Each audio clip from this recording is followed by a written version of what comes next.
Have you ever heard of the playwright that basically inspired William Shakespeare, but then died at a tragically young age? Welcome to the crazy life of Christopher Marlowe. He was born in 1564, the same year as William Shakespeare, but he rose to prominence much faster. He was born the son of a shoemaker in Canterbury, and this was a time early in the Elizabethan era where theater was just starting to become a cultural force. At the age of 16, Christopher Marlowe wins a scholarship to Corpus Christi College in Cambridge, very prestigious, to study theology and classics. So officially he's preparing for a career in the church, which is kind of ironic given his later religious positions. In 1587, at the age of 23, the University of Cambridge hesitates to give him his master's degree because he hasn't been around all that often. But then the government, in the form of the Privy Council, intervenes and says he's been doing good service for the Queen, which is basically code for he's been a spy. In his mid-20s, Marlowe moves to London to become a playwright. The theater in London was kind of boring, but he jazzes it up with his first play called Tamburlaine the Great, and Marlowe becomes an overnight sensation. It's got a thundering blank verse, which is also known as Marlowe's mighty line, and this is what really forms his reputation. In the late 1580s and early 1590s, just as Shakespeare is starting to write plays, Marlowe is a very big deal, and he is writing plays at an astonishing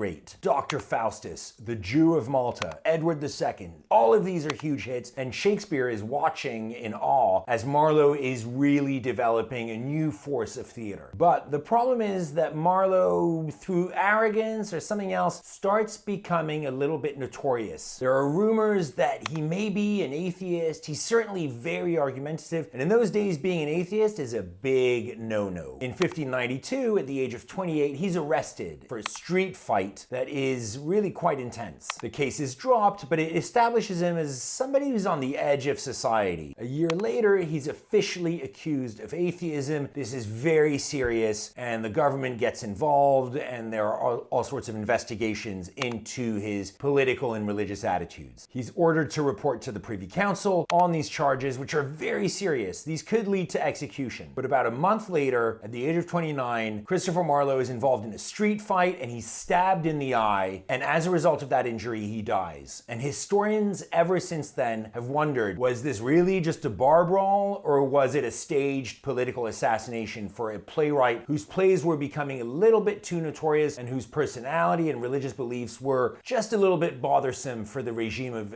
Queen Elizabeth? Christopher Marlowe revolutionized theater, inspired Shakespeare, and launched 1,000 plays that were based on his own powerful verse and storylines.